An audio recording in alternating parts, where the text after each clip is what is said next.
Ladies and gentlemen, welcome to my channel. Each night, as our eyes close and the world fades away, something strange begins to happen. We step into stories we didn't write, meet people we didn't call, and face events that feel both impossible and familiar. But here's the puzzle: why do we dream at all? Are these midnight movies a random accident of the brain? Or is there a hidden reason we visit these secret worlds? Tonight, we'll drift slowly through science, history, and a touch of mystery to find the answer, or at least as close to an answer as human curiosity allows. When you close your eyes at night, something remarkable begins. The room fades away, the weight of the blanket settles on your body, and the noise of the day begins to dim into the background. In that quiet, your mind, that gentle yet unrelenting storyteller, begins to open a secret door. Through that door lies a place where time bends, where faces from years ago appear without warning,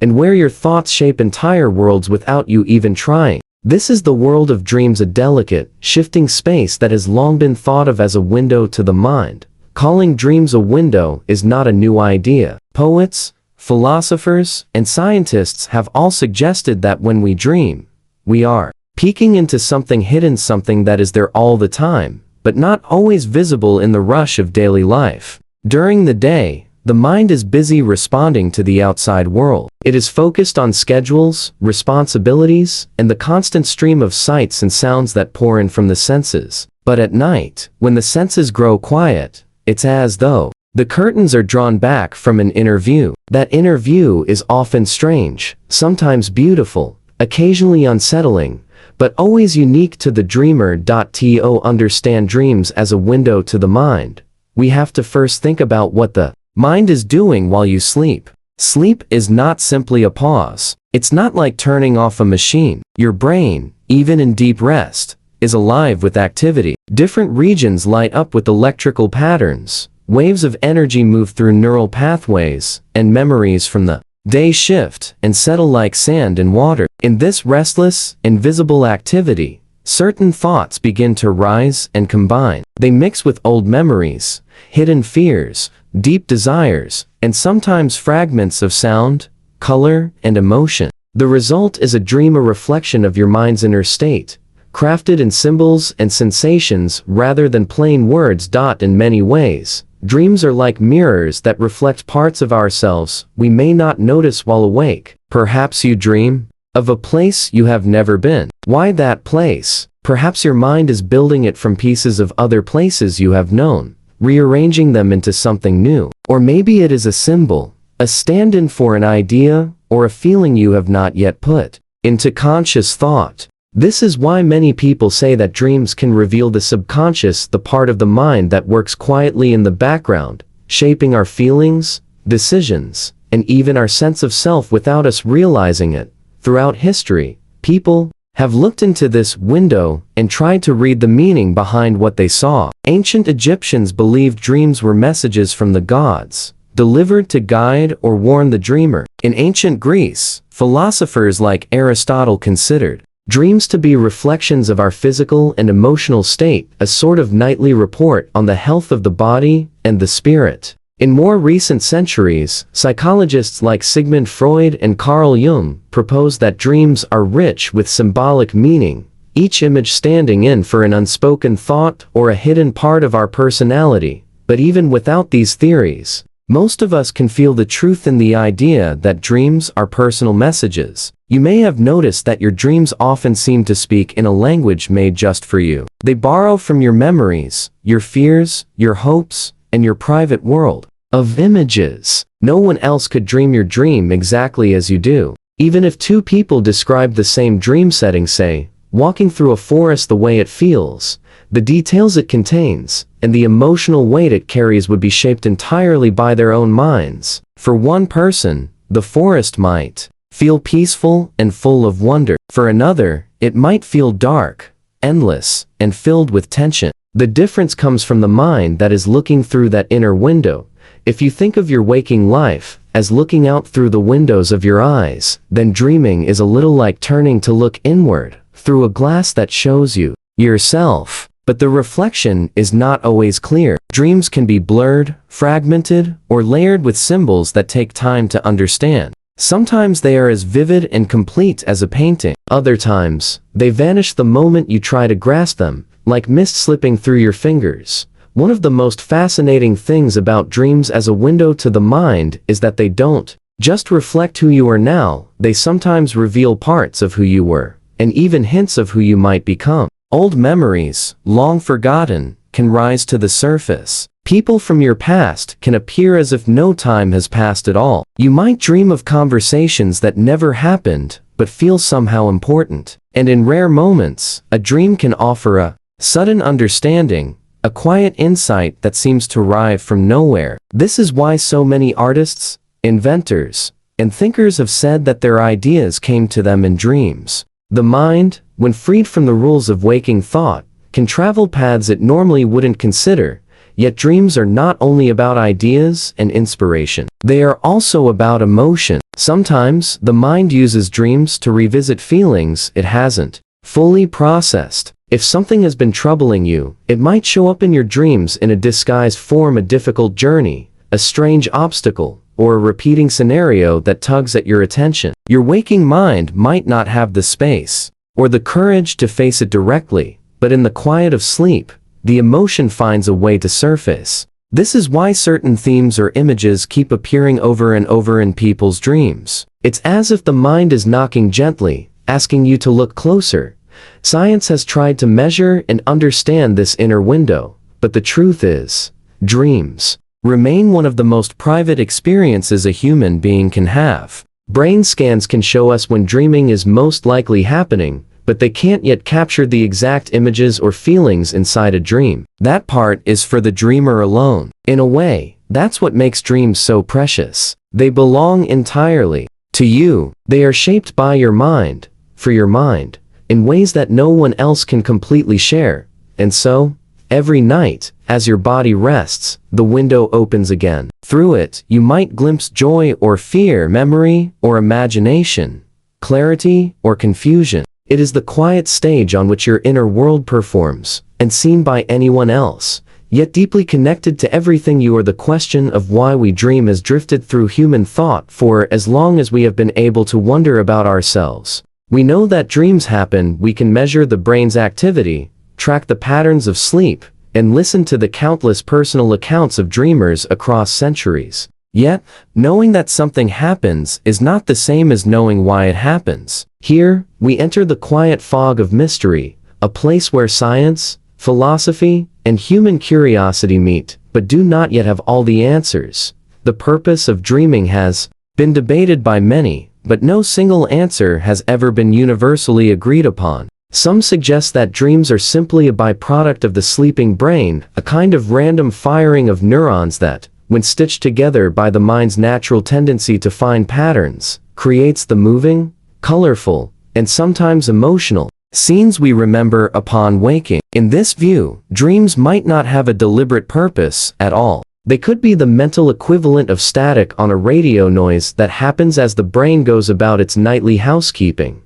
Yet, others believe there is more intention hidden in the process. To them, dreams are not just noise, but signals. They are a stage where the mind rehearses, organizes, heals, and experiments. In this interpretation, dreams could serve one or several roles, helping us prepare for challenges, making sense of experiences, or even keeping certain parts of our brain active while others rest. The truth may lie somewhere in between, a mixture of both accident and design. One of the strongest ideas about the purpose of dreaming comes from the field of memory research. Studies have shown that when we sleep, especially during rapid eye movement, the REM stage, where vivid dreams most often occur, the brain is highly active in sorting through the events of the day. It selects which memories to keep and which to let fade, weaving them into the vast and intricate network of what we already know. Dreams, in this view, could be the brain's way of running through those memories, linking them together,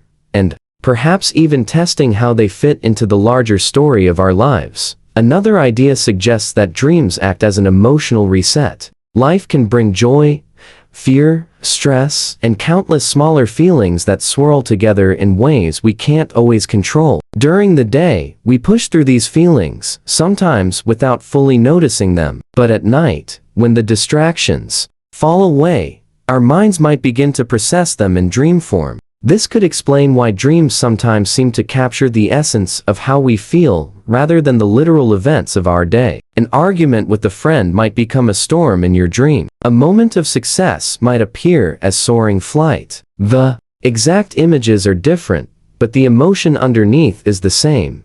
There is also the theory of problem solving. Throughout history, there have been accounts of people finding answers in their dreams, a melody for a song, the solution to a difficult equation, the inspiration for a work of art. This has led some researchers to believe that dreaming allows the brain to step outside of its usual way of thinking. Without the rules and limitations of waking life, we might make connections we would never see in the daylight. Dreams, then, could be a kind of creative workshop where the mind experiments freely. Still, not every dream is helpful, and not every dream feels like a rehearsal for something important. Nightmares can leave us shaken. Strange, fragmented dreams can leave us puzzled, and some dreams vanish before we can even remember them, leaving no trace but a faint feeling that something happened. This makes the mystery of purpose even deeper. If dreams are meant to help us, why are they sometimes so troubling? Why are they so easily forgotten? The answers to these questions remain uncertain, though some theories suggest that even nightmares may serve a role, perhaps preparing us for danger, helping us confront fears, or forcing us to pay attention to unresolved problems. From a purely biological perspective, dreaming could also be tied to the health of the brain itself. The constant activity of forming, linking, and reshaping images during dreams might help keep neural pathways flexible and strong. Just as exercise keeps the body in shape, the nightly work of dreaming could keep the mind adaptable and ready to learn. This would mean that even if the specific content of our dreams feels meaningless at times, the act of dreaming still serves a vital function in keeping our minds healthy.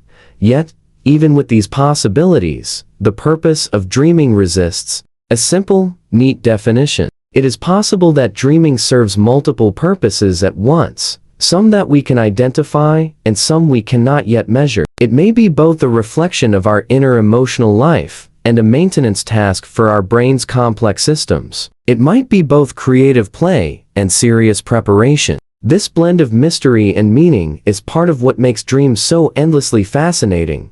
And there is another layer to the mystery, one that goes beyond biology and psychology. For many people, dreams carry a personal or even spiritual significance. They might be seen as messages, guidance, or glimpses into a deeper truth. Whether or not this is something science can prove, the human experience of dreams often feels profound. A dream can stay with you for years, shaping how you see yourself, or how you make decisions. Sometimes, it is not about whether the dream had a purpose for the brain, but whether it had a purpose for you, the dreamer. When you consider all of these perspectives together, the biological, the emotional, the creative, and the personal, the mystery of purpose becomes less about finding a single answer and more about appreciating the richness of possibilities. Dreams are, in a sense, a meeting place where many purposes might coexist. Some may be purely mechanical, tied to the way the brain organizes itself. Others may be deeply meaningful, shaped by the unique experiences and beliefs of the dreamer. Each night, we enter this mysterious process without effort, without choice. We close our eyes, and the mind takes over, deciding on its own whether to reflect, to explore, to prepare, or simply to wander. Whatever the reason, the act of dreaming continues, as it has for as long as humans have existed, quietly weaving itself into the rhythm of our lives, into the hidden story of who we are and how we understand ourselves. When we think of sleep, it can be tempting to picture it as one long, unbroken stretch of rest, a single deep drift from night to morning. But in truth, sleep is not a flat, motionless state. It is a journey, one that moves through repeating stages, each with its own rhythm, depth, and purpose. These stages are part of what we call the sleep cycle, and it is within this repeating pattern that dreams most vividly appear. a single sleep cycle typically lasts around 90 minutes, though the exact timing can vary from person to person, and even from night to night. Over the course of an average night, we move through 4 to 6 of these cycles, each one carrying us through both light and deep phases of sleep. At the beginning of the night, the cycles tend to be heavier, with more time spent in deep, restorative stages. As morning approaches, the cycles often become lighter, and the dreaming stages grow longer. To understand where dreams fit in, we can think of sleep as being divided into two main categories: non-REM sleep and REM sleep. Non-REM sleep itself has multiple stages, each gradually carrying the mind and body into deeper rest. The first stage, often called N1, is a fleeting moment between wakefulness and sleep. In this stage, the muscles begin to relax, the breathing slows, and the heartbeat softens. It's the time when you might feel the sensation of falling, or experience a sudden muscle twitch that startles you back toward wakefulness. Dreams in this stage are often fragmented, like quick flashes of thought or color, easily lost to memory. The second stage, N2, is a deeper level of rest. Here, the body temperature begins to drop, the muscles relax further, and the brain's electrical patterns slow down. This stage is where you spend the largest portion of the night. It is still considered light sleep compared to the deeper stages, but it is more stable, less easily disrupted. Dreams can happen here, though they are usually less intense and less vivid than those in REM. The third stage, sometimes referred to as N3 or slow wave sleep, is the deepest, most restorative part of non-REM sleep. During this stage, the brain produces slow, high-amplitude delta waves, and the body focuses on rebuilding tissues, strengthening the immune system, and consolidating certain types of memory. Dreams in this stage, if they occur, tend to be less colorful and more thought-like, sometimes taking the form of static images or simple, quiet scenes. Then, as if turning a corner in the night, the cycle shifts into REM sleep, rapid eye movement sleep, the stage most strongly associated with vivid, narrative dreams. During REM, the brain's activity becomes almost as high as it is during waking hours, yet the body remains in a state of near-complete muscle paralysis, a safeguard that prevents us from physically acting out our dreams. The eyes move quickly, beneath closed lids, scanning the dream world as if it were real. REM is unique in many ways. The brain's electrical activity during this stage shows a mix of fast, irregular waves that are similar to those seen during wakefulness, suggesting that the mind is highly engaged. Heart rate and breathing become less steady, sometimes quickening as the dream's emotions rise and fall. It is during REM that our dreams often take on the vivid, immersive quality of a story, complete with characters, settings, and events that can stir joy, fear, wonder, or confusion. One of the fascinating aspects of the sleep cycle is how the proportion of REM changes over the night. In the first cycle or two, REM stages may last only a few minutes, but as the night progresses, these REM periods lengthen, sometimes stretching to 30 or even 40 minutes in the later cycles. This is why dreams often feel longer and more elaborate in the early morning hours. Our minds are spending more time in the very stage where dreaming thrives. While REM is the most famous dream stage, it's worth remembering that dreaming can happen in all stages of sleep. What makes REM special is not that it is the only dream stage, but that it seems to allow for the most complex, emotionally rich, and visually detailed dreams. The brain's heightened activity, combined with its partial disconnection from the external senses, creates a unique state where imagination can run freely, unbound by the rules of waking reality. The sleep cycle also plays an important role in how we remember our dreams. If you wake up during or just after REM sleep,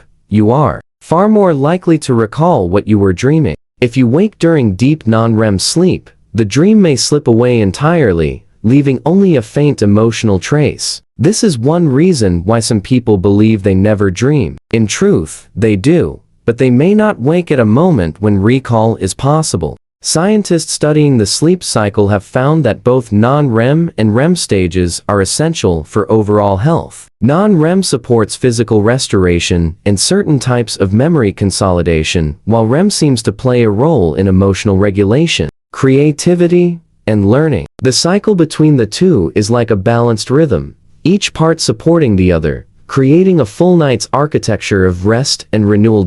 In a sense, the sleep cycle can be thought of as the quiet clock of the night, ticking not in seconds, but in deep biological patterns. It guides us from the light drifting of N1, through the deep restoration of N3, and into the bright, vivid world of REM. Each phase carries its own subtle magic, but together, they form the invisible foundation of our nights, the hidden structure upon which dreams are built.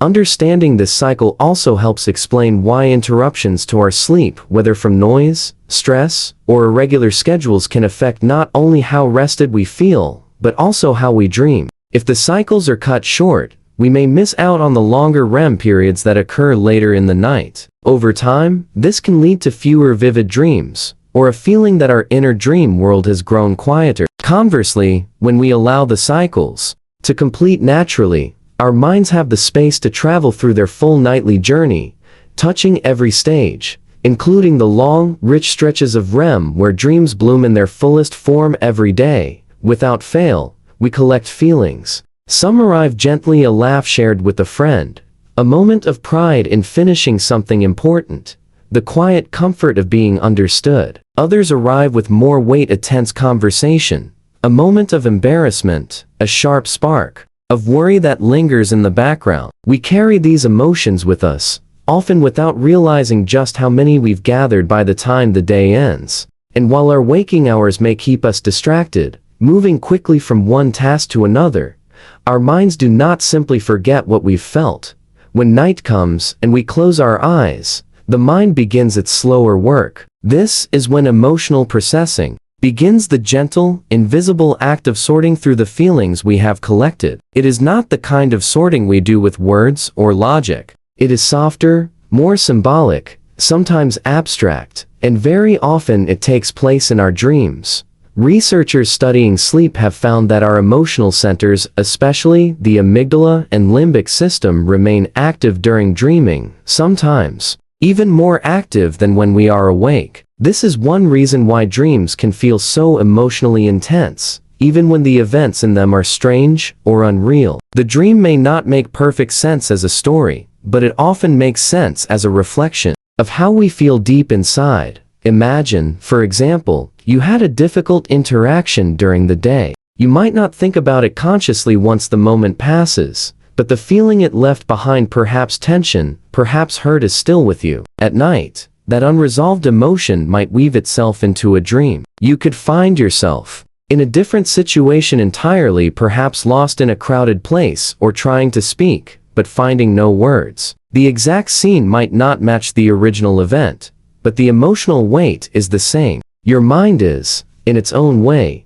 revisiting the feeling, turning it over, and exploring it from another angle. This kind of emotional processing can be gentle and healing, but it can also be challenging. Nightmares, for example, often contain heightened emotions: fear, helplessness, urgency. These dreams can be unsettling, but some researchers believe they serve a purpose, helping us confront and rehearse responses to difficult feelings or potential dangers. It's as though the mind, in its private theater, is preparing us for what life might bring, allowing us to face these emotions in a space where the stakes are not real.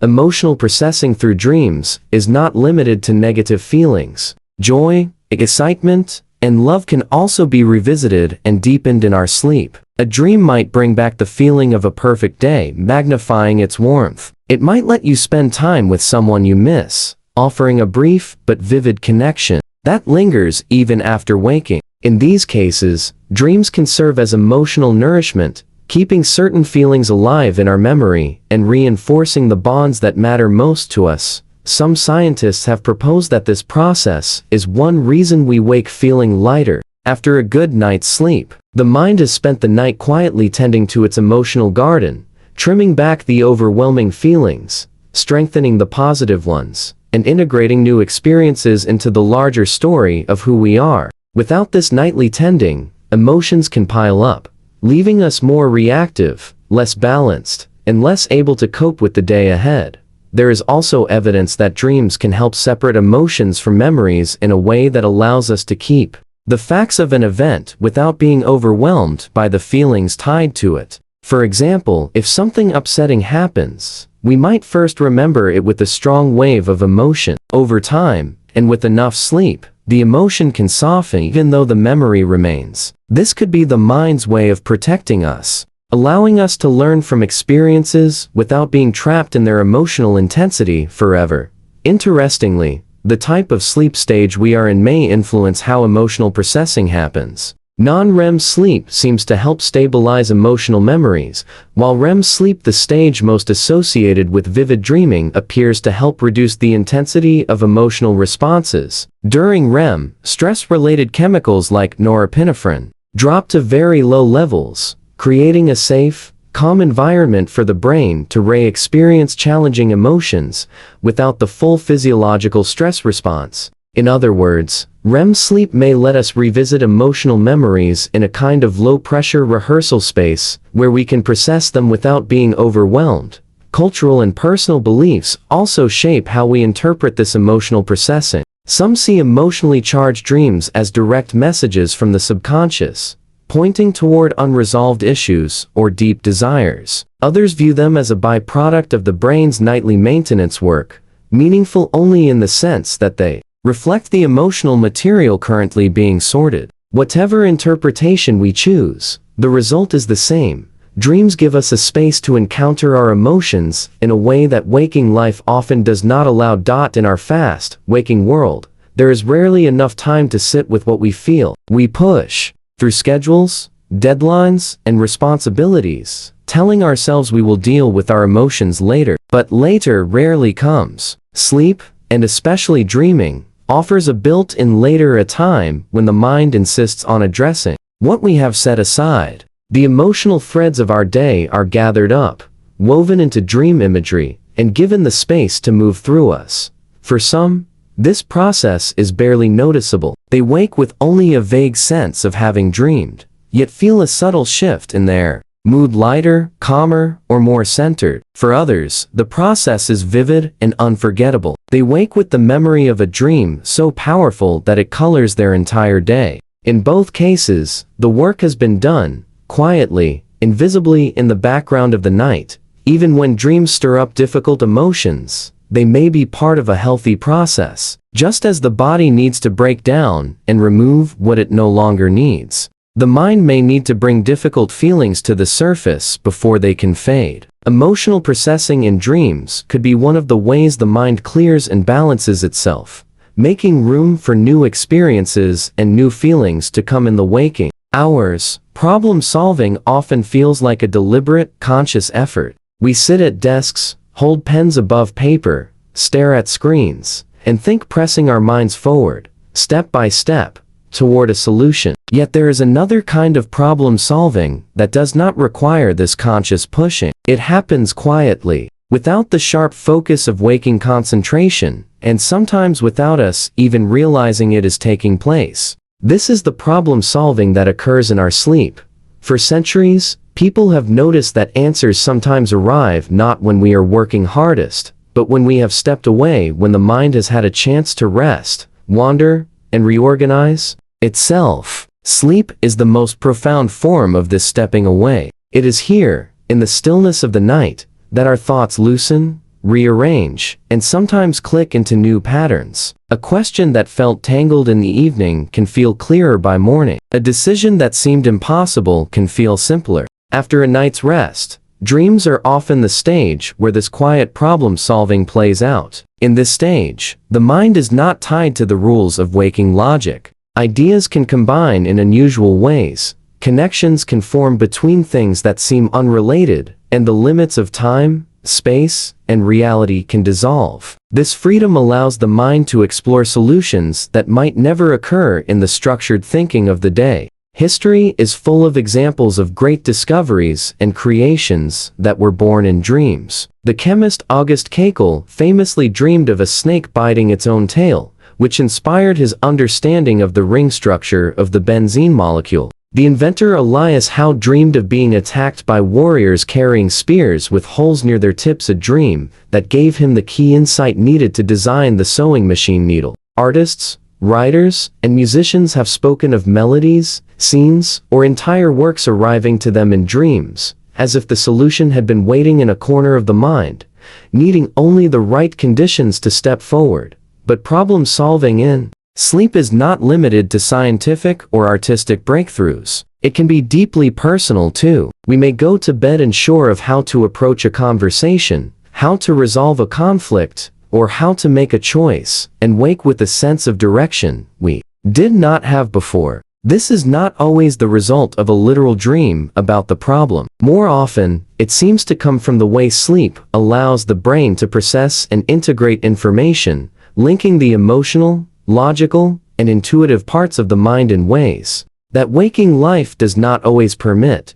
One reason this happens may be the brain's unique state during sleep, especially during REM. In waking life, the prefrontal cortex, the part of the brain responsible for critical thinking and self-monitoring, is highly active, constantly filtering, judging, and organizing our thoughts. In REM sleep, activity in this area decreases, while other parts of the brain, particularly those involved in emotion, memory, and creativity, become more active. Without the constant oversight of the waking mind, ideas can move more freely, combining into new possibilities. Another reason is that sleep provides the brain with a chance to strengthen useful connections and weaken less important ones. This process, known as synaptic consolidation, helps solidify learning and can make relevant information easier to access when needed. A problem that seemed overwhelming before may, after a night's sleep, be easier to navigate simply because the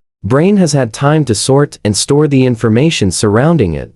Problem solving in dreams can take many forms. Sometimes the dream directly mirrors the issue at hand, presenting it in symbolic form. A person struggling to find their way through a complicated project might dream of wandering a maze. A person weighing a difficult choice might dream of standing at a fork in the road. At other times, the dream may seem entirely unrelated to the waking problem, yet upon reflection, it offers a surprising insight, a new angle, a fresh approach, a shift in perspective. Even when a dream does not bring a full solution, it can move the process forward. By exploring possibilities in a space free from waking limitations, the mind may become more open to unconventional answers, more willing to step away from rigid patterns of thought. This openness can make the waking hours more productive, even if the solution itself is found later.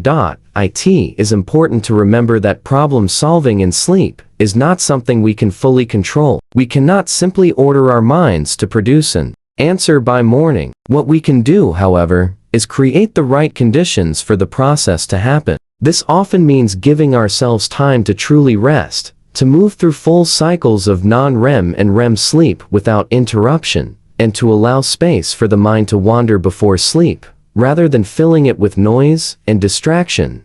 Some people practice a technique known as dream incubation to encourage their minds to work on a problem during sleep. This involves focusing on the question before bed, thinking about it gently, perhaps even writing it down, and then letting it go as they drift into sleep. In the morning, they review any dreams they remember, looking for symbols, scenes, or feelings that might relate to the question. While not every attempt produces an answer, many find that this method helps keep the mind open to possibilities, even in the background of the night.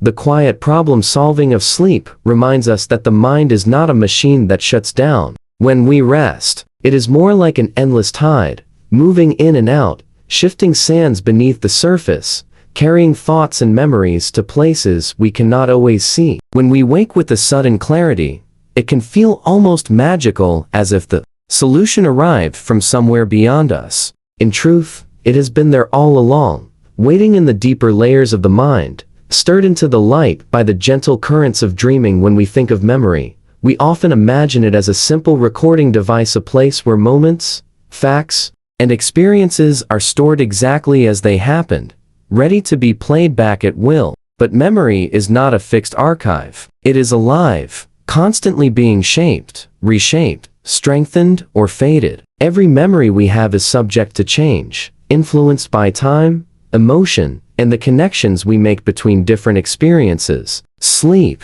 plays a central role in this process, performing one of its most essential functions: memory consolidation. Memory consolidation is the brain's way of taking the raw material of our experiences and organizing it into something lasting. During the day, our minds are constantly absorbing new information: a conversation with a friend, the way sunlight hit a building, the taste of a meal, the details of a task at work. In the moment, these details are fragile, held only in short-term memory. Without reinforcement, they quickly fade. But when we sleep, the brain begins a process of selecting, strengthening, and integrating memories so they become part of our long-term store. Scientists have found that different stages of sleep seem to play different roles in memory consolidation. During non-REM sleep, especially the deeper stages known as slow-wave sleep, the brain replays patterns of activity from the day. These replays are thought to strengthen the neural pathways associated with certain experiences, making it more likely that we will remember them later. It is as if the brain is quietly rehearsing, reinforcing the connections that matter most. In REM sleep, the process changes. Here, memories are not only reinforced, but also linked with other memories, even ones that might seem unrelated. This integration allows for richer, more complex associations. A skill learned in one context can become useful in another. A piece of information picked up in passing can suddenly connect with something learned months ago. In this way, sleep does not just preserve memories, it transforms them, weaving them into the larger fabric of what we know and who we are. This process of weaving is why sleep is so important for learning. A student who stays up all night cramming for an exam may feel as though they are putting in more effort, but without adequate sleep, much of what they studied will not take root. The mind needs time to store and organize the material. Studies have shown that people who sleep after learning tend to remember more and recall it more clearly than those who stay awake. Sleep after practice also improves physical skills, such as playing an instrument, learning a dance routine, or refining a sports technique. Memory consolidation during sleep also plays a role in emotional processing. When something significant happens, whether joyful or painful, the emotional weight of the event becomes part of the memory itself. Sleep helps the brain process these emotions alongside the facts of the event, allowing us to integrate them in a way that supports our emotional balance. For example, after a difficult experience, sleep may help soften the intensity of the feelings without erasing the memory of what happened. This helps us carry our memories without being overwhelmed by them. One of the most fascinating aspects of memory consolidation is that it is not entirely about preserving the past. It is also about shaping the future. By strengthening certain memories and fading others, the brain is constantly updating the mental framework we use to navigate the world. We remember what is relevant, meaningful, or useful, and let go of what is less important. This allows us to adapt to new challenges and opportunities with the benefit of past experience, without being weighed down by unnecessary detail. Dreams may play a role in this adaptive process. The strange and sometimes surreal narratives of dreams might be the brain's way of testing different combinations of memories, running simulations, and exploring the emotional and cognitive possibilities of our experiences. A dream might take a recent event and place it in an entirely different setting, or merge it with a memory from years ago, as if testing how the two might fit together. These unusual pairings can sometimes produce insights or creative ideas, but they also help us store information in a flexible way, ready to be applied in unexpected situations. The hippocampus, a small but vital structure deep within the brain, is central to memory consolidation. During the day, the hippocampus helps record new experiences, acting as a kind of temporary storage space. At night, during slow-wave sleep, The hippocampus communicates with the neocortex, replaying patterns of neural activity associated with those experiences. The neocortex, in turn, begins to store these memories more permanently. This dialogue between hippocampus and neocortex is thought to be one of the most important processes that happens in sleep. Interestingly, the very act of recalling a memory during the day can make it more likely to be replayed and consolidated at night. When we think about something that happened earlier, a conversation, a lesson, a scene from a book, we give the brain a cue that this memory might be important. During sleep, the brain may then prioritize this memory for strengthening. This is why reflecting on what we have learned or experienced during the day can make it more likely that we will remember it in the future, but consolidation is not perfect, nor is it always accurate. Each time a memory is reactivated, whether in waking life or during sleep, it can be subtly altered before being stored again. Over time, details may shift, emotions may change, and new associations may form. Sleep plays a role in these alterations. 2. This is not necessarily a flaw in many cases. It allows our memories to remain relevant, adapting to our current understanding and needs. The importance of sleep for memory is not only seen in healthy functioning, but also in what happens when sleep is disrupted. Chronic sleep deprivation can impair the ability to form new memories and make it harder to recall old ones. In some cases, lack of sleep can even distort memory, increasing the risk of false recollections. This shows just how deeply the processes of the night shape the way we remember and make sense of our lives. Some people try to use this connection between sleep and memory to their advantage through targeted memory reactivation. This technique involves pairing a piece of information with a specific cue, such as a sound or smell, while awake. Later, during sleep, the same cue is introduced subtly, prompting the brain to replay and strengthen the associated memory. While research in this area is still developing, early studies suggest it may be possible to enhance learning in this way, highlighting just how active and responsive the sleeping mind can be. In the quiet hours of the night, when the body rests and the world is still, the mind is engaged in this intricate, essential work, deciding what to keep, what to let go of, and how to fit it all together. Every night, our memories are shaped by this process, whether we are aware of it or not. And the person who wakes in the morning is subtly different from the one who laid down the night before. There is a certain quiet enchantment in the way our dreams present themselves to us. They do not arrive as straightforward messages, neatly typed and signed. They come as scenes, as moments, as images stitched together by a logic that belongs to no waking world. You may find yourself standing on a street you have never visited, yet you know every corner. You may see the face of someone you love, speaking words they never truly said. You may find yourself flying over oceans, or searching endlessly for something you cannot name. And through all of this, there is a feeling that there is more here than meets the eye, that the dream is not simply a flicker of the brain, but a kind of message written in symbols. This is where the idea of hidden meanings takes root. 4. As long as humans have been able to tell stories, we have been trying to decode the strange language of our dreams.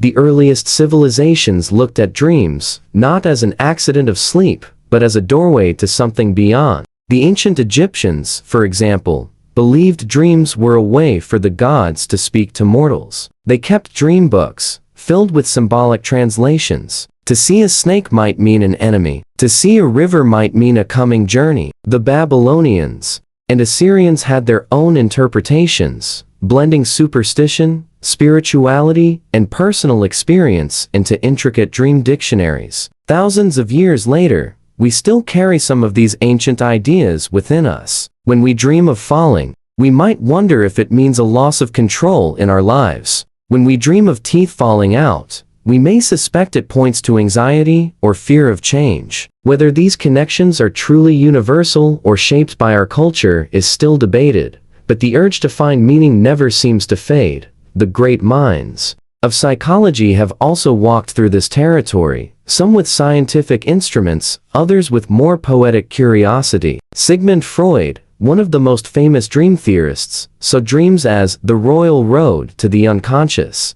He believed that behind the strange and fragmented imagery lay repressed desires and hidden wishes, often shaped by childhood. To him, almost every element of a dream could be read symbolically, like a code that masked a deeper truth. Carl Jung, his one-time student and later critic, agreed that dreams had meaning but believed they connected not only to personal experience, but to a shared human story, what he called the collective unconscious. Jung saw recurring symbols across cultures: the wise old man, the mother, the shadow as archetypes that reveal something about the deeper layers of our minds. Science has moved in and out of sympathy with these symbolic interpretations. In the mid-20th century, researchers began to focus more on the biological processes of dreaming, the role of REM sleep, the activity of the brain's visual centers, the way memory and emotion influence dream content. Many scientists began to see dreams less as coded messages,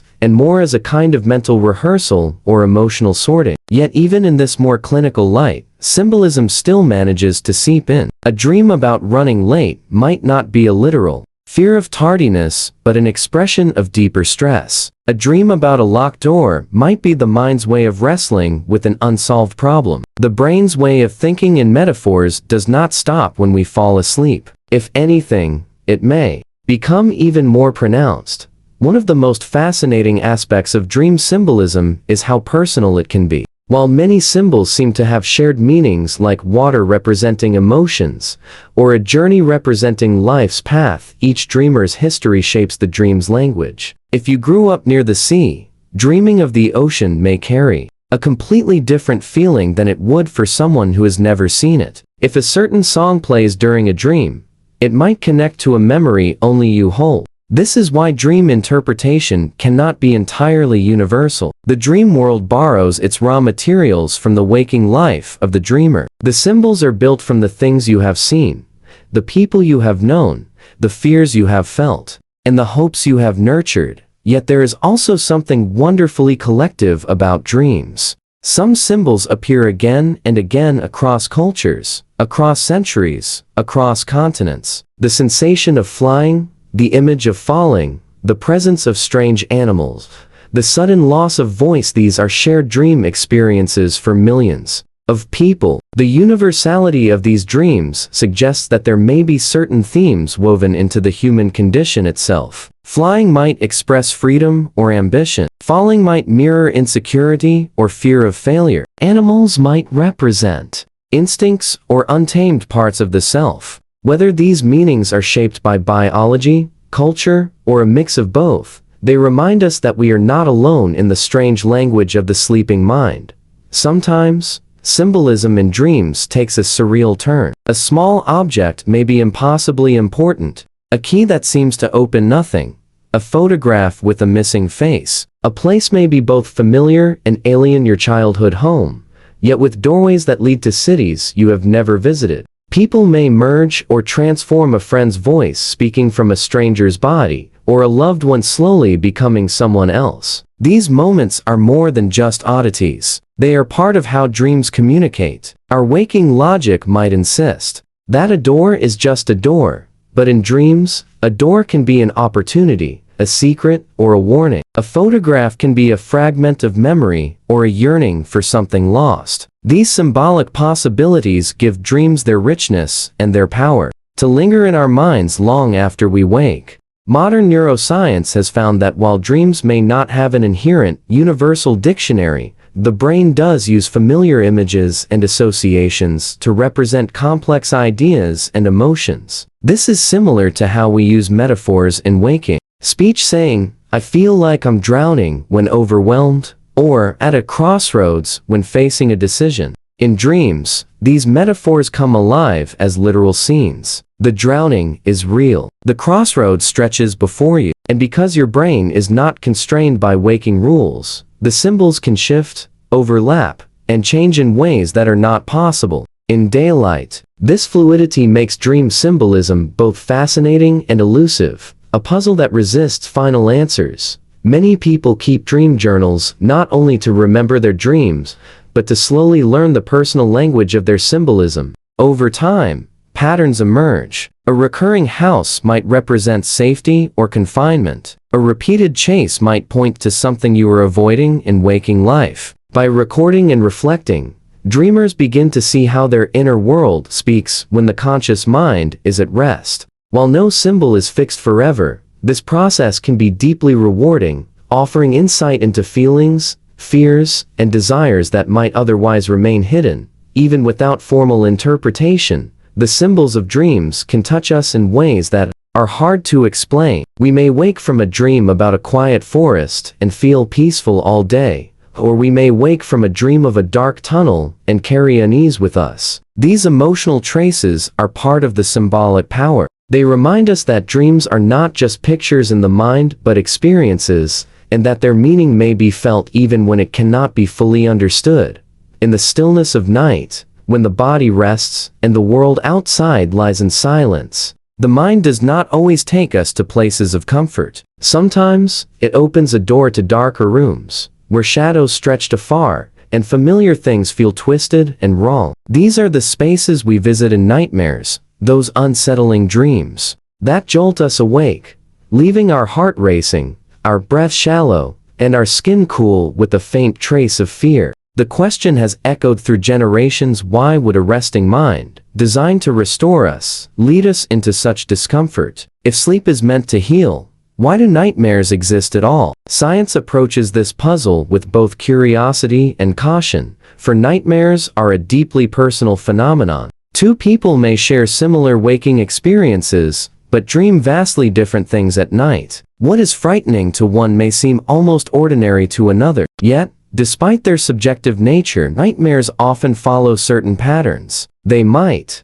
involve being chased without knowing by whom, falling endlessly, losing control, or finding oneself in strange, threatening versions of real-life places. These recurring themes have been documented across cultures and centuries, as if some elements of fear are stitched into the very fabric of human consciousness. One theory suggests that nightmares are part of the brain's survival training, a sort of built-in simulation system. Imagine the mind rehearsing danger, creating scenarios where our senses and instincts are sharpened, where we must escape or adapt to threats, even if those threats are unreal. This would mean nightmares are not pointless cruelty, but a protective mechanism, evolved to help us navigate the unpredictable challenges of waking life. In this view, the fear we feel during nightmares is the mind's way of ensuring we remember how to respond to danger. Another perspective focuses on the emotional role of nightmares. Throughout the day, our minds encounter stress, conflict, and unresolved emotions. Most of the time, dreams process these feelings quietly, weaving them into softer, less threatening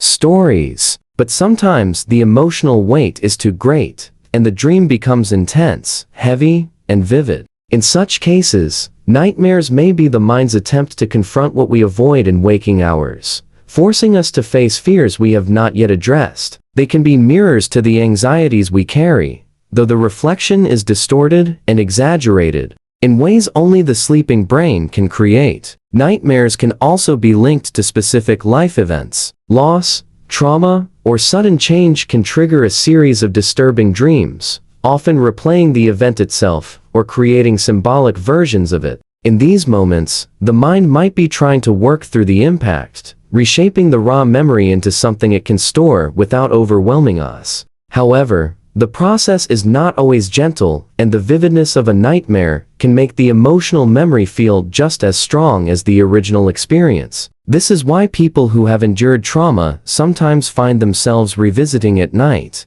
after night, even when they wish to forget. The biological side of nightmares is equally fascinating. Most of them occur during the REM phase of sleep, when the brain is highly active and emotional centers, such as the amygdala, are more engaged than usual. This heightened state can amplify fear and make dream imagery more intense. Certain factors, like stress, illness, medication, or even a late-night snack, can increase the likelihood of experiencing nightmares. In some cases, they can be a symptom of sleep disorders like REM sleep behavior disorder or sleep apnea, hinting that the body's rest cycle is not functioning smoothly. Cultural interpretations of nightmares add another layer to their mystery. In some traditions, they are seen as warnings from the spirit world or signs of imbalance in the soul. In others, they are thought to be messages from ancestors, urging the dreamer to change their path. These interpretations, while not grounded in modern science, reflect a universal human instinct, the need to assign meaning to experiences that stir us deeply. Across ancient societies, people sought ways to protect themselves from bad dreams, whether through charms, rituals, or careful sleeping positions, showing that nightmares have long been considered more than random mental events. Children, in particular, experience nightmares more frequently than adults. Their worlds are filled with new and overwhelming experiences, and their imaginations run without the filters that develop later in life. A child's nightmare may mix fragments of real fear with the fantastical, creating monsters under the bed or shadows in the closet. While these dreams can be terrifying for the child, they may also play a role in learning the boundaries between reality and imagination. Over time, as understanding of the world grows, nightmares may become less frequent, though for some, they persist into adulthood. Recurring nightmares deserve special attention, as they often point to unresolved issues or persistent patterns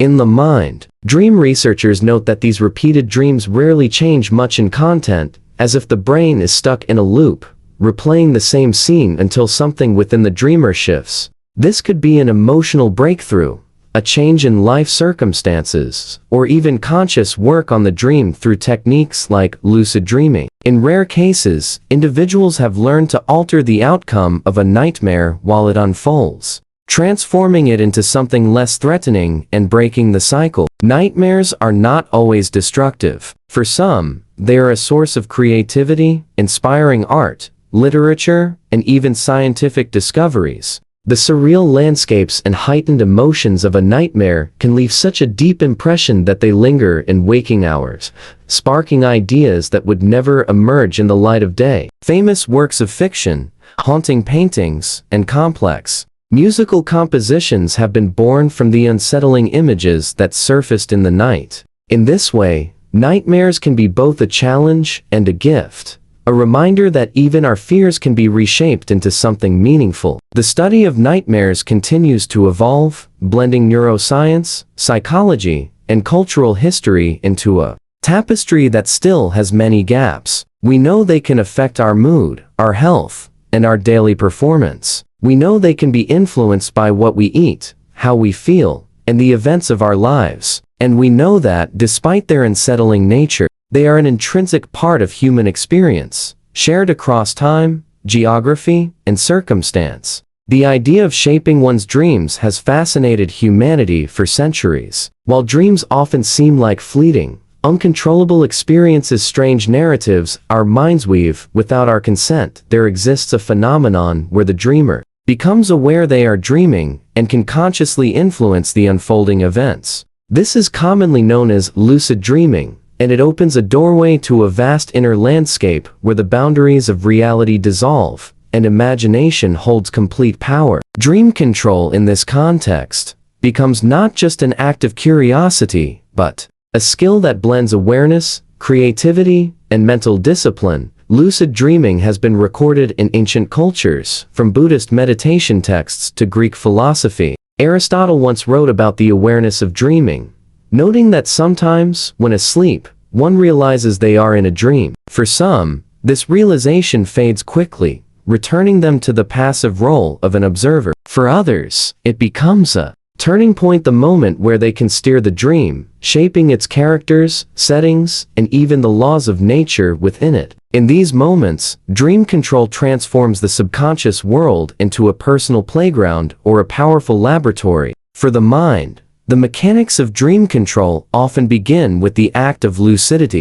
A lucid dream is more than just knowing you are dreaming. It involves a heightened sense of awareness, where sensory details feel vivid and thinking becomes as clear as in waking life. This clarity allows the dreamer to make decisions and direct their experience. Some use it for pure enjoyment, flying through endless skies, walking on alien worlds, or meeting historical figures. Others approach it as a tool for problem-solving, rehearsal, or confronting fears. The ability to control a nightmare, for instance, can be life-changing for someone plagued by recurring dreams of helplessness or danger. Training the mind to gain control over dreams is a process that requires practice. One common method is reality testing, where a person develops the habit of checking whether they are awake throughout the day. This might involve looking at a clock twice to see if the time changes oddly, trying to push a finger through the palm, or observing written text to see if it shifts. The more often this is done in waking life, the more likely it is to happen during a dream, and when it does, lucidity can spark. Another method involves keeping a dream journal. Writing down dreams immediately upon waking helps the mind become more familiar with its own patterns, symbols, and recurring elements. Over time, recognizing these elements within a dream can trigger the realization that one is dreaming. Some people also use a technique known as mild mnemonic induction of lucid dreams, which involves setting the intention before sleep to remember that they are dreaming. By repeating a phrase such as, "Tonight, I will know I am dreaming," the subconscious is primed for awareness during the dream state. Once lucidity is achieved, controlling the dream is the next challenge. For some, it comes naturally the moment they realize it's a dream. They can change the scenery, summon people, or defy gravity. For others, control takes effort and may initially feel unstable. Dreams are shaped by expectation, so believing something will happen often makes it so. If a lucid dreamer expects a door to open into a beach, chances are it will. However, doubts can cause resistance. If the dreamer fears losing control, the scene might dissolve or shift unpredictably. This delicate balance between belief and doubt is one of the key skills in mastering dream control. The applications of dream control are diverse and profound. Artists, writers, and musicians have used lucid dreams to experiment with ideas that would be impossible to test in waking life. Athletes have used them to rehearse techniques, visualizing and experiencing movements in a way that strengthens neural pathways. Psychologists have explored dream control as a method of exposure therapy, allowing patients to safely confront phobias within the dream world. Someone afraid of public speaking, for example, might practice giving a speech to a dream audience, building confidence without real-world risk. Dream control can also serve as a tool for self-discovery. The subconscious mind is vast, holding memories, emotions, and beliefs that may not be fully accessible during waking hours. In a lucid dream, one can directly interact with dream characters who might represent aspects of the self. Conversations with these characters can reveal insights into unresolved feelings or hidden motivations. Some dreamers report transformative experiences after such interactions, as if they've accessed a deeper layer of personal truth.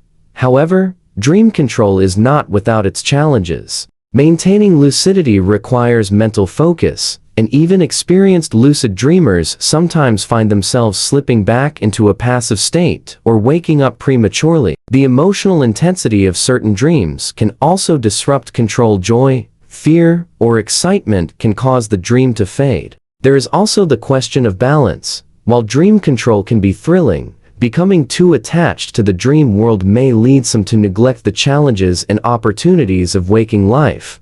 Interestingly, scientific studies have confirmed that lucid dreaming is a measurable state of consciousness. Experiments in sleep laboratories have shown that trained lucid dreamers can signal to researchers while still asleep, usually by performing agreed-upon eye movements that can be detected through REM monitoring. Brain imaging has revealed that lucid dreaming activates regions associated with self-awareness and decision-making, such as the prefrontal cortex, suggesting that the mind in this state is uniquely positioned between sleep and wakefulness. Beyond science, dream control continues to inspire spiritual and philosophical exploration. In some traditions, lucid dreaming is seen as a form of conscious exploration of the inner world, akin to meditation or astral travel. Tibetan Buddhism, for instance, includes dream yoga, where practitioners use lucid dreaming to deepen awareness and move toward enlightenment. In these practices, dream control is not merely entertainment, but a path to understanding the nature of reality itself. Ultimately, Dream control challenges the limits of what we believe is possible in the human mind. It offers a glimpse into a reality that is both entirely real in experience and entirely constructed by thought. Whether used for creativity, healing, exploration, or joy, the act of consciously shaping a dream reminds us that our perception of reality waking or sleeping is more fluid than we might think. Letting go is one of the most difficult, yet liberating actions a person can take in life. We often hold tightly to people, situations, beliefs, or memories because they feel like a part of our identity, or because we fear the uncertainty that comes with change. But the truth is, holding onto something that no longer serves us can weigh down the mind, restrict emotional growth, and block new opportunities from entering our lives. The power of letting go is not about giving up or becoming detached from everything, but rather about releasing what holds us back so we can move forward with clarity and strength. When we think about letting go, we often imagine it in the context of relationships, a friendship that has turned toxic, a romantic connection that has run its course, or even a family bond strained by repeated misunderstandings. These are all situations where holding on out of habit, guilt, or fear can cause more harm than good. Letting go in these moments does not mean we stop caring. It means we recognize that the relationship in its current form is no longer healthy for our well-being. By releasing it, we make space for healthier, more supportive connections to flourish. Beyond relationships, letting go applies to our internal world. Many of us carry emotional baggage from past experiences, regrets, mistakes, or traumas that we replay in our minds. These memories can act like heavy chains, keeping us anchored in moments we can no longer change. The power of letting go in this sense involves forgiving ourselves, accepting that the past cannot be rewritten, and choosing to focus on the present moment. This is not to erase the lessons those experiences taught us, but to stop letting them dictate how we live now. Control is another area where letting go becomes a life-changing skill. We like to believe that we can manage every detail of our lives, but in reality, much of what happens is outside our control. We cannot force outcomes, prevent every mistake, or ensure that everyone will think and act the way we hope. The need for control often comes from fear of the unknown, fear of loss, or fear of failure. Yet, the irony is that the more we try to control everything, the more stressed and anxious we become. Letting go of this need allows us to trust the natural flow of life, to adapt more easily to change, and to conserve our energy for the things we can truly influence. Letting go can also mean detaching from old versions of ourselves. We are constantly evolving, but sometimes we cling to an identity that no longer fits who we are becoming. This could be a career we once loved, but have outgrown, a dream that no longer excites us, or a lifestyle that no longer aligns with our values. Holding on to these outdated versions of ourselves can keep us stuck in a place that feels safe but stifling. By letting go, we give ourselves permission to step into a new chapter, even if it feels uncomfortable at first. In the context of personal goals, letting go does not mean abandoning ambition, but rather releasing the unrealistic expectations that set us up for disappointment. Sometimes, our vision of how things should be blinds us to the opportunities that are right in front of us. A rigid attachment to a single outcome can lead to frustration, whereas letting go of the exact way something should unfold opens the door to alternate paths that may lead to even greater success or fulfillment. Emotional healing often begins with letting go. Anger, resentment, and grudges may feel justified, but they are heavy burdens to carry. They can drain our energy, cloud our judgment, and keep us locked in cycles of negativity. When we let go of these emotions, we are not excusing the wrongs that were done to us. We are choosing to free ourselves from the pain they cause. Forgiveness, in this sense, is more about our own peace than about the other person's actions. It's an act of self-care that allows us to reclaim our mental and emotional space. Spiritual traditions across the world recognize the importance of letting go. In Buddhism, the idea of non-attachment teaches that clinging to desires and possessions leads to suffering. In Christianity, Faith often involves surrendering one's worries to a higher power. In mindfulness practices, letting go of distracting thoughts is essential to experiencing the present moment fully. While these traditions differ in their beliefs, they share the understanding that freedom and peace come when we stop gripping so tightly to what we cannot control. One of the most challenging aspects of letting go is the uncertainty that follows. The human mind is wired to seek security, and letting go often means stepping into the unknown. This can feel frightening because we don't yet know what will replace what we've released. However, uncertainty also brings possibility. By loosening our grip on what is familiar but unfulfilling, we create room for growth, new relationships, and fresh experiences. It is often in these spaces of uncertainty that life surprises us in the most beautiful ways. The process of letting go is rarely immediate. It is more like peeling back layers. At first, we may release something in theory, but still feel emotionally tied to it. Over time, as we consistently choose not to reattach ourselves to what we have released, the weight begins to lift. Small acts of letting go, deleting an old message, packing away belongings that no longer serve us, saying no to situations that drain us add up to a greater sense of freedom. Ultimately, the power of letting go lies in its ability to return us to the present. When we are not consumed by the past or obsessed with controlling the future, we can fully engage with life as it is happening. We become more adaptable, more open to joy, and more resilient in the face of change. Letting go teaches us that we are not defined by what we have lost or by what we fear losing, but by how we choose to move forward with what we have now. Letting go is not a sign of weakness, but a profound act of courage and self-respect. It is the conscious decision to release what no longer serves our growth, whether that is people, memories, expectations, or versions of ourselves that we have outgrown. By loosening our grip on the past and surrendering the need to control every outcome, we create the space for healing, clarity, and new opportunities to enter our lives. It is in the freedom of release that we rediscover our strength, reconnect with the present moment, and open the door to a future shaped not by fear or attachment, but by possibility and peace.